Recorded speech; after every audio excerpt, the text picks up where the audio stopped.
so excited to get started. Hi, Umi. Hi, Wendy. Good to see you. Good to see Yes, everyone. good to see you too. Yeah, so, you know, I think even though we've talked before and it's out there, why don't you give everybody kind of a quick about your athletic career? Okay, well, Give everybody background. I am currently the head gymnastics coach at Rutgers University. I'm going on my fifth year here as head coach. Prior to that, I was head coach at Temple University for 3 years.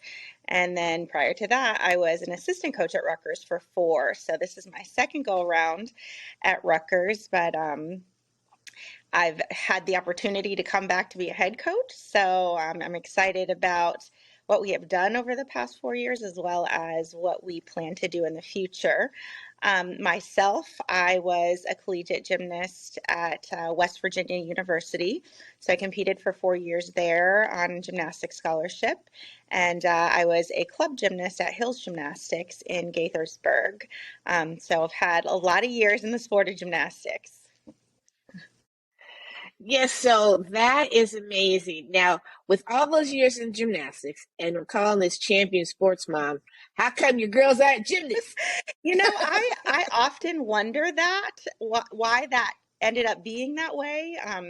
Because of course, gymnastics is the familiar sport to me, and I put my daughters in gymnastics. I actually put them in anything they were old enough to do, but hoping that with 3 that I would end up with at least one gymnast, and it did not stick.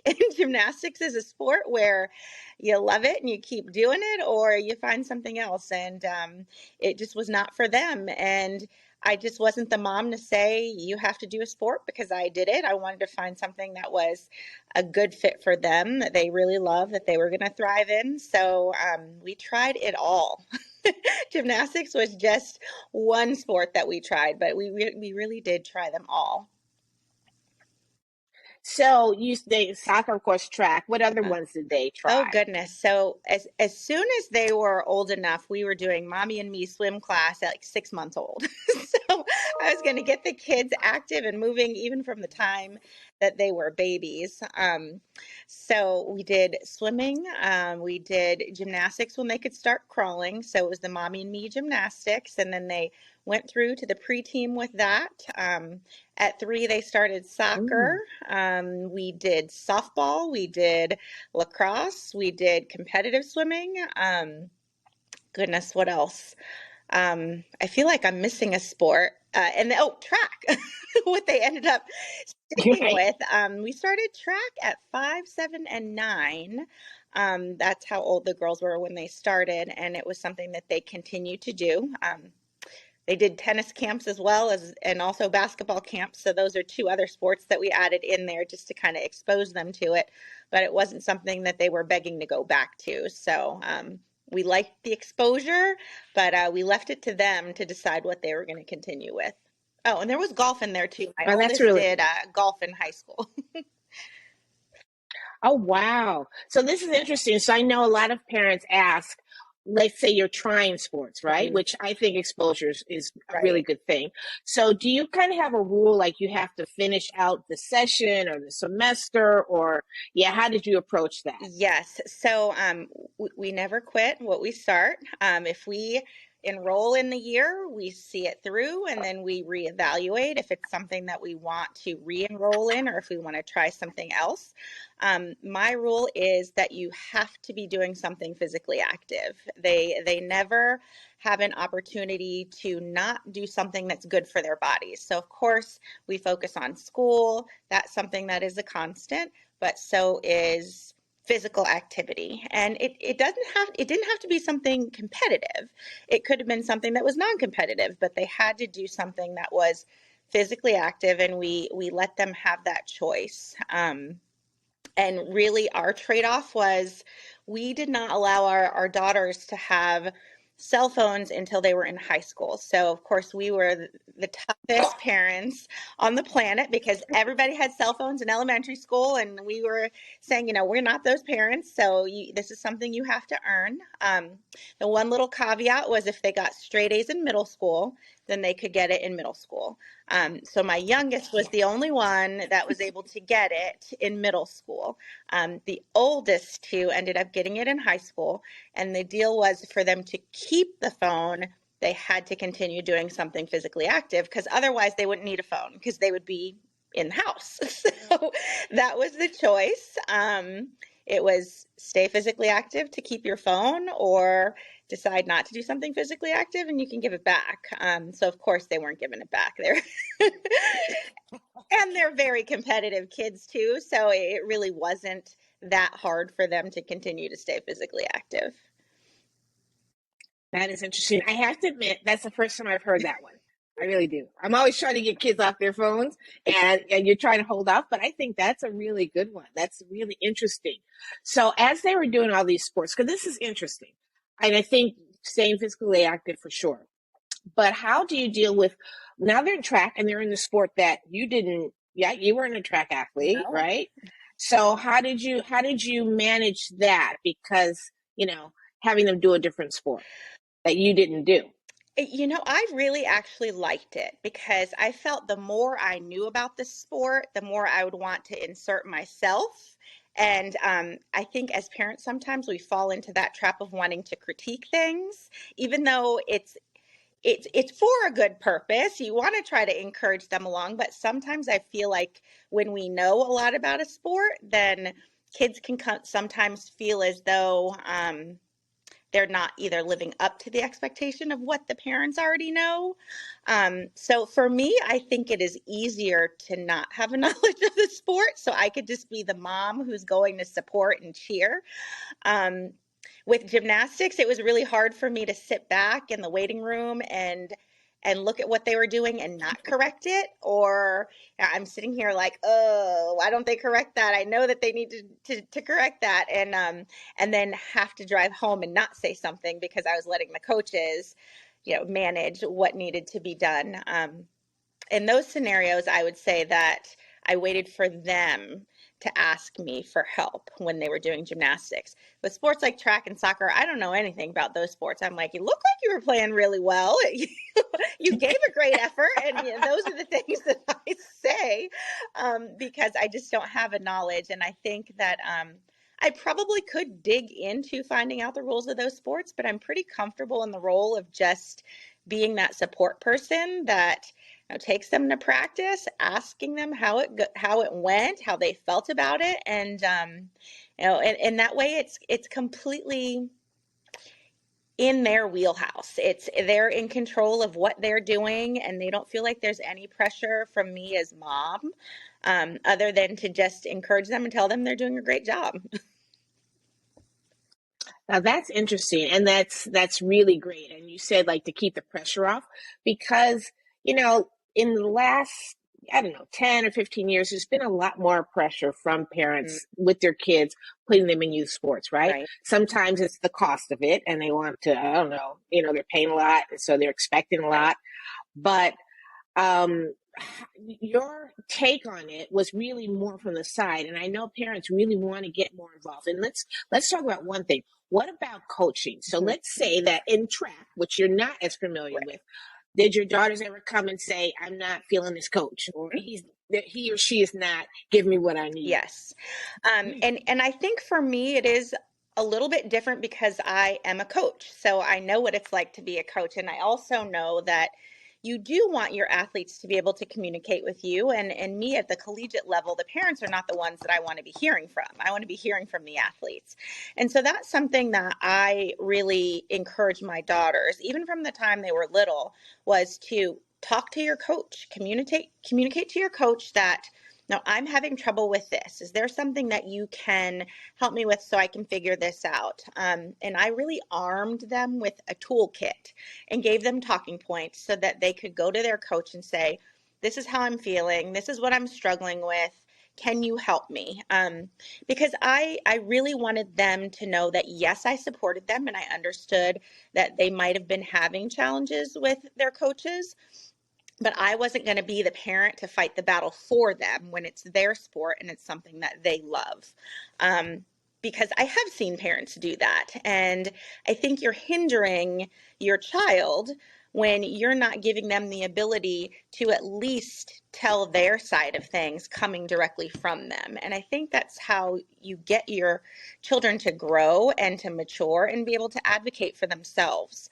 I know when my youngest daughter was playing soccer and she was having some challenges with a coach, she was probably, I want to say 8 or 9 years old. And she was telling me that she was upset and she felt like her coach was yelling at her. And I would have to say, well, is the coach yelling directly at you, or are they yelling so that you can hear them on the field? And she couldn't differentiate the two of those things. And I said, okay, well, this is what we'll do.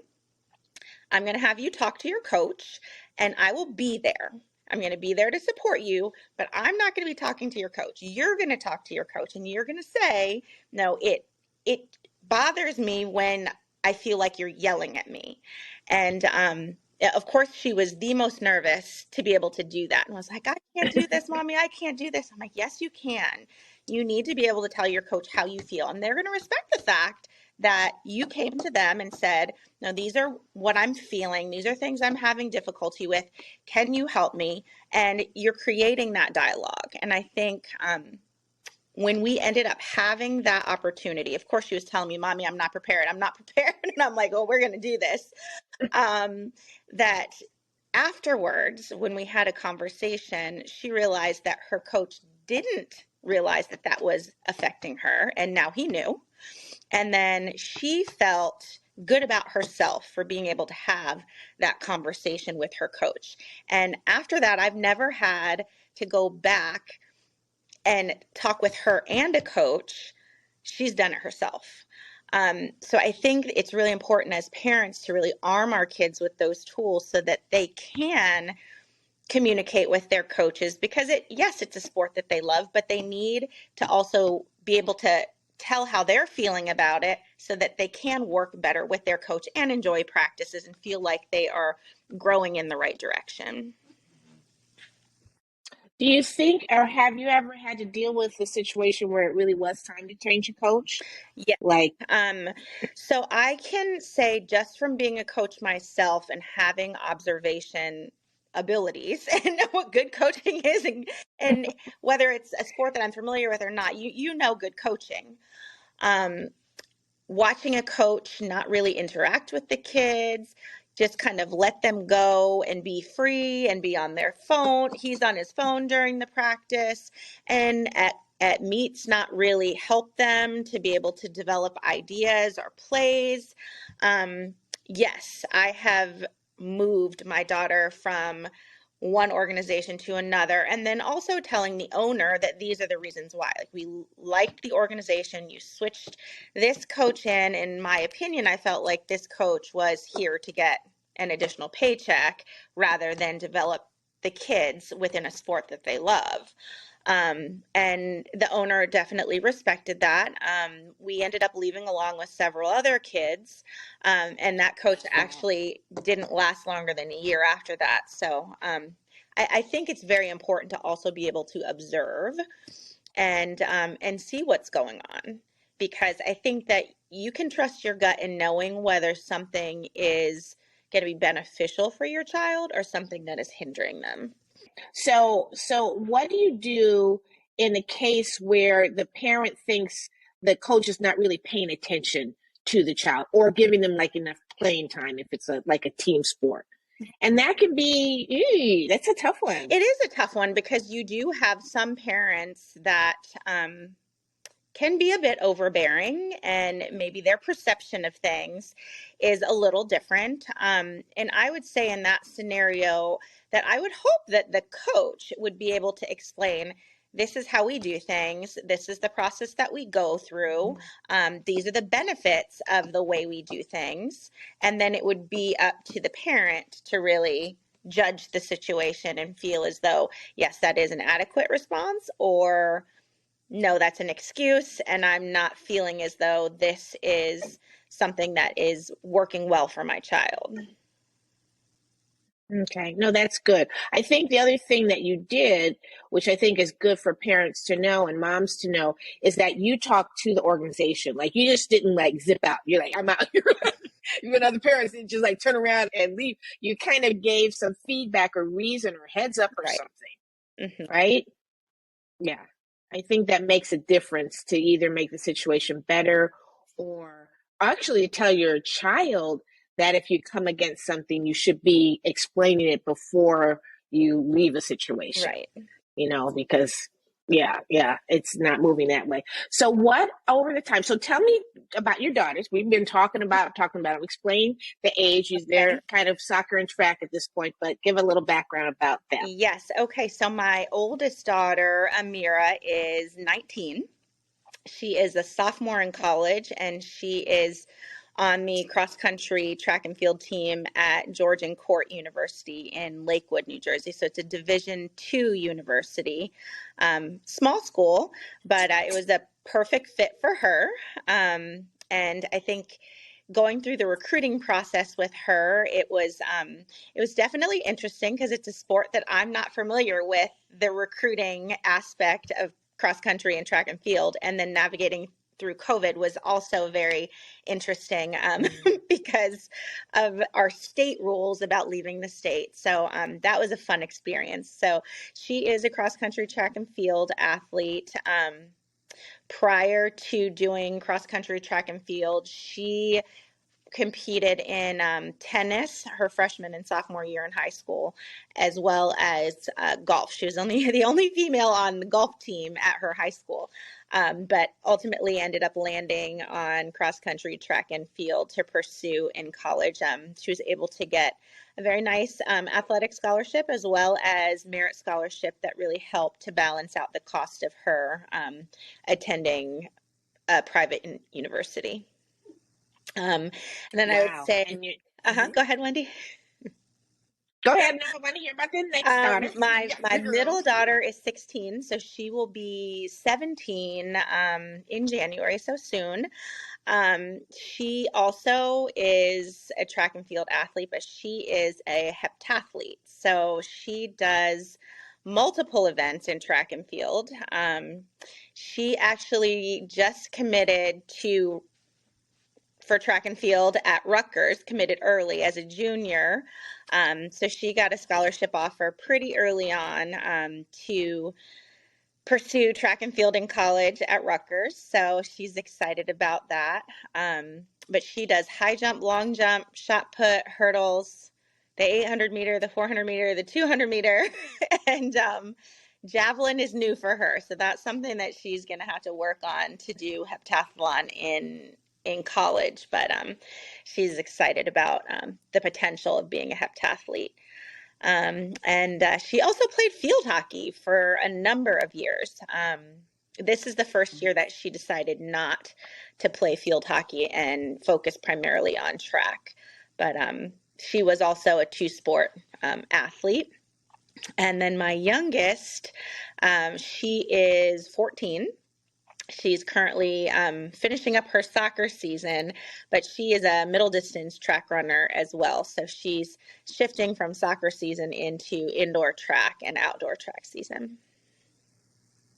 Wow, that's amazing. And what's also so interesting, which has been a common thread, especially through your daughter's life, is that they're not one athlete athletes, right? They're not one sport athletes, because there's been a big thing and people, and I believe it too, but people have been saying, kids why focus really from the sport age of 8 or 9, like we did as gymnasts, because I know we did, but I think talk about how it's been for them to do multiple sports. And that's very new for me as well, because from a young age, I was focused only on gymnastics. So the whole two-sport mentality, and I've done a lot of reading and research on the benefits of doing multiple sports to prevent burnout as well as to prevent overusage of certain muscle groups.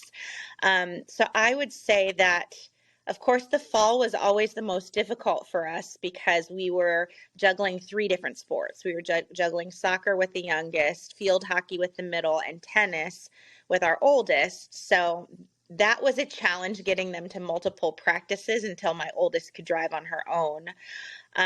Once they got into indoor and outdoor track season, that was easy because they were all doing the same thing. They were going to the same practices, so we only had to go to one place with all of them. But I can say that it gives them downtime, even though that they're still doing something physically active year round, it's giving them a mental shift. So with my middle and my oldest, they were doing more of an upper body usage sport with the field hockey and the tennis. Of course, there was the cardio aspect of those sports that they were still getting, but they were utilizing their arms more than just their legs. With track and field, they're just running down their lower body. So having a break from that, I think really helped to heal those muscle groups and really work others that weren't getting utilized during track season. Now with my youngest, she's doing 2 different running sports where she's just using her lower body.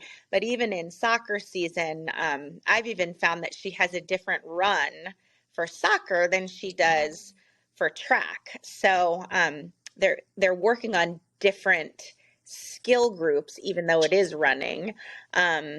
And so it gives her a different shift of thinking when she's playing soccer versus running track. So I think for them, they really looked forward to the different flows of the change in sport. That for them was something that they weren't having to really think about the same thing all year long. It was like, okay, I see an end point to this one sport where I can reset and have a beginning for something else. They really just never got burned out. It was like, okay, I know that from this time frame to this time frame, I can focus on this one particular sport, and then I'll shift my thinking to think about another. So I think that it was refreshing for them to be able to have the change in sports throughout the year. Oh, that's interesting. So another question is, you being the head coach at Rutgers, because a lot of parents, as they're preparing, and they may have seen their 8-year-old there, in their eyes, they're going to get a full ride to some sport in college. So give a bit of a breakdown, because now as a parent and as a coach at a college, but now with your daughter in a different sport, kind of an overview, a more reality check about how the collegiate athletic part works. I would say that collegiate athletics should not be the ultimate goal, especially with youth sports. You want your kids to be really just experiencing and learning something. They're getting physical activity. They're learning how to be a teammate. They're learning how to manage their time. These are great life skills that they're learning through sport. So many parents fall into the trap, especially if they see talent in their child young, to really focus on, oh, this is going to push for a scholarship. And I think that is the wrong mindset, because I think you're adding way too much pressure at an early age for a child. You want them to go out and have fun. Go out, have fun, make friends, and be healthy doing something that you enjoy doing. Yes, the collegiate aspect of sport is always going to be there. Now, whether or not your child lasts long enough to be able to get to that point is another thing. You want them to continue to love what they're doing, because if they get burned out or they feel pressured, they're going to quit, or they're just not going to give the effort. And then in all of those scenarios, they don't end up reaching collegiate athletics, because they've put in the time. They don't want to pursue it because it's not something that they love anymore, and they don't want their parents really putting the additional pressure on them. So I would say that if you as a parent continue to encourage them to pursue a sport and pursue it because they love it, then hopefully collegiate athletics will be something that will be in their future. And there's so many different aspects of collegiate sports, whether it's a club team that you're participating on in college, whether it's a Division III program that you're participating in, Division II, Division I. There's so many different outlets for you to be a collegiate athlete without being a Division I, Power 5, full scholarship athlete, because that is really the minority of athletes that get that opportunity to be at the highest level.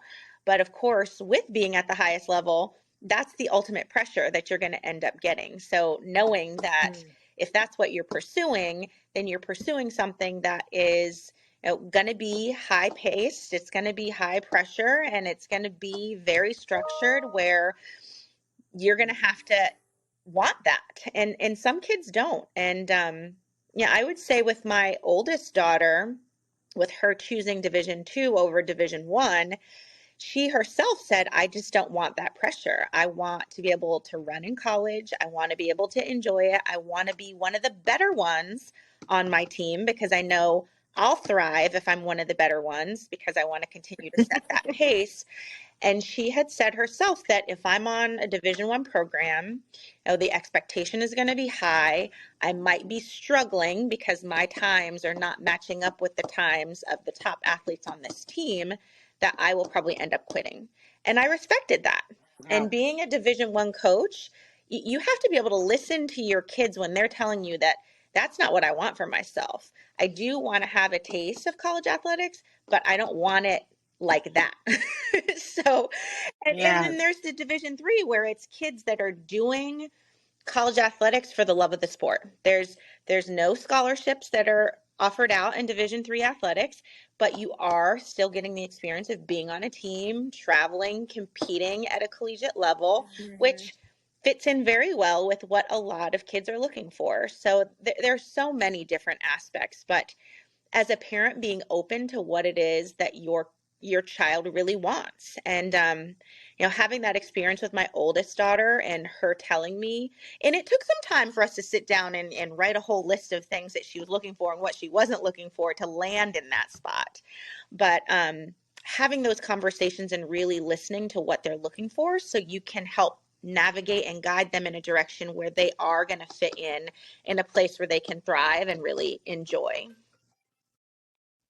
That's good. It sounds like a lot of your effort, which is great, which is focusing on what your child wants to do. It may take some work in finding that out, obviously, right? A lot of conversations. Yeah. No, but I think it makes a difference. And because they'll be happier overall. I mean, if the parent wants to do it, I tell parents, it's like, I'm glad you want to be doing it, but your child has to do this. Yeah. Whatever. We can want it as much as possible for our kids, but if they don't want it for themselves, they're the ones that are actually doing it. So, I mean, we have to listen to them. I think that's good. So let me ask you, because I think when you said your daughter who's the heptathlete, which is kind of interesting because that is even a track and field sport, not a lot of athletes do that. Right. So weren't there more opportunities? You said she's just a junior, right? She's a junior, and because she's a heptathlete, she was in demand. She's got some of the highest returning times in the state of New Jersey right now, as well as high jump heights. So it's not common that you find a jumper that's a sprinter who has also done shot put and can run an 800 meter. So I think we were just very lucky to land at a club track team where the coaches just exposed her to different events to really see where she fit, but found that she was thriving in all of them. So she started out with a triathlon because as you get older, you add in more sports, more events into the multi-event. So it starts out with the triathlon, then it goes to the pentathlon, and then the heptathlon. So she competed in the triathlon and the pentathlon within USA Track and Field at their nationals. So having the experience with multiple events in one day, a lot of kids really just don't have that experience. So every college coach that she was talking to her about the heptathlon, which she didn't really expect that she would do in college. So they were kind of planting that seed in her head. And she was like, okay, I think I'm receptive to this. I'm at a point where I think that I can tackle this. And a lot of them were saying that USA Track and Field is just very thin when it comes to female heptathletes, that it's a great opportunity for her to be able to compete at the world level. Wow. If she gets that experience, that most college programs don't have a female heptathlete. Interesting. Okay. Well, that's good to know. It's like understanding that you have these other opportunities, basically, right? In the other sports. So that's interesting. So let me say, as we're coming, this has been a lot of really great information and stuff that I didn't know, and I think parents don't know. To kind of hear the importance of listening to your child and letting them try things, communicating with the coach, that was really good. Having them advocate for themselves, I think is really, really important, because I swear half the coaches, it's like, I didn't know that. Yeah. Just, and a lot of times right? they're not aware, because coaches are working with multiple kids at a time. And of course, as coaches, we have to figure out personalities of each kid. And I can coach this one this way and it's going to work. But if I have that same approach with this one, it's not going to work. So we're figuring a lot of things out too. And a lot of times, if we can get insight from the athletes, then that helps us change our way of thinking and our approach, so that we can get more positive responses from our kids. Even with my college athletes, and we sit down and, okay, let's go for a coffee and see if we can figure this out. And I'll ask them, so what worked for you in the past? What techniques or drills that you did helped you to get more consistent with this skill? Because we want you to be successful, because when you're successful, the team is successful, and in approaching it in those ways. So I think yes, as a coach, it's extremely important for us to hear from our athletes. And as a mom, it's very important for me to really equip my daughters with the ideas that they can bring to their coaches, so that their coaches can help them be their best. Yeah, I think that's really good. And of course, respectfully, I think all parents need to know. 100%. It's really important how you talk. You don't need to approach your coach as if you're a 35-year-old woman when you're 14, because you are a child, and you need to remember that you are a child, and you have to talk to adults respectfully. So yes, that is part of the conversation as well. Right. Sometimes kids forget. You Yes, never they know, do. And sometimes they feel like they can talk to their coaches like they talk to their friends. And we have to reinforce that, you talk to adults respectfully, and there may be different conversations that you have with your friends, but hopefully those are respectful too. Right. Yeah. Yeah. But you don't know, because they're texting on their phone that they have because true. They're active. At least your kids. Oh, this has so been delightful. It's like, to be able to share this information, and I'm finding out a lot of things too. And I think a lot what you were saying was, you got to listen to your child, what they want to do. I know my son, it's college time now. He's like, I am not looking forward to staying here in New York, New Jersey. I want to go out. I was like, okay, kind of, because I was thinking, with your daughter, she's going to Rutgers, and you're there. It surprised me when I've had the conversations with my two oldest, because we were looking at schools, really kind of all over, but when we ended up landing in New Jersey with my oldest, it came down to the fact that she was used to having my husband and I be able to have access to seeing her run. So she wanted us to be able to be there when she competed. And my oldest does not like driving. So when she was looking at those schools that were in North Carolina, we were saying, okay, so we're going to drop you off in the fall, and then you're going to drive yourself home. We probably can catch one meet, maybe 2 a year. But it's a 10-hour drive, so be prepared for that. Just making sure she knew that, this is how it's going to be. And then her deciding that, okay, I don't want to be 10 hours away from home. I do want to have my parents involved in my college experience. And, it is kind of nice to be able to drive home and wash laundry and not have to pay for it. So that was her way of thinking. My middle daughter, when we were talking to a lot of colleges, she didn't want to go further away than she could drive home. She was open to going out of state, but a lot of the colleges that she spoke to geographically were not the best fit for her. She's become a New York, New Jersey girl, and New York, New Jersey girls are used to having access to the city and going to see shows and going Yeah. to the shore. And when you're out in the middle of nowhere, you don't have access to those things. So that's how she ended up at Rutgers. So I have two kids that will be in New Jersey, and yeah, I don't know if my youngest will go too far out either. So we'll see. But yeah, I was kind of surprised that my middle just decided that she wanted to commit early to Rutgers without really seeing a whole lot of other universities. That's interesting.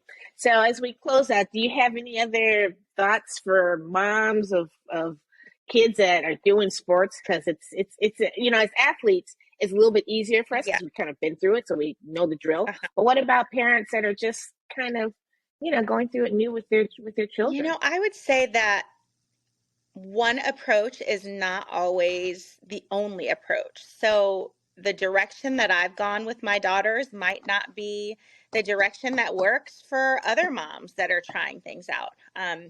I just knew for myself that my kids were extremely active, and I needed to kind of find a way to exhaust them. So keeping them active was a way for them to not destroy the house. So that worked for me. I think it's really important to really talk to other parents too, see what works for them, and maybe they can tailor an approach with their kids that fits really well with them, where they're pulling pieces from here and there and everywhere. And it's kind of like me as a coach, where I've taken pieces from my club coach, my college coach, and then my own ideas and meshed them together to find an approach that works really well for my team. And I think sometimes parents feel like they're not taking the right approach, but I would say there's no one right approach. It's finding out what works for your kids, what works for your family, because a lot of times Mm-hmm. there are options that you have to kind of step away from because they don't work well with your family or what you can commit to.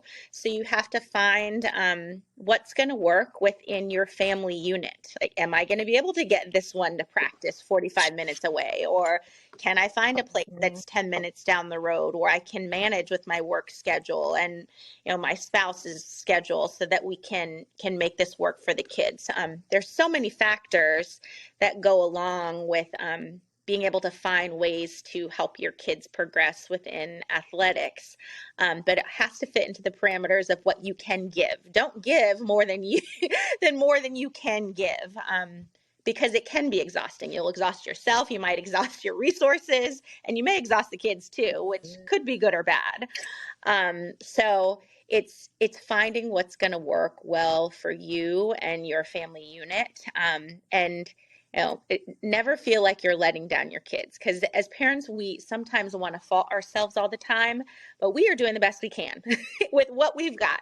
So all you can do is the best you can. So that is always my approach, is if I can look back and say, you know what, I gave the best I could and I'm doing what I can, then that's a success. That's great. Umme, thank you. You are It's so fun welcome, to Wendy. see you.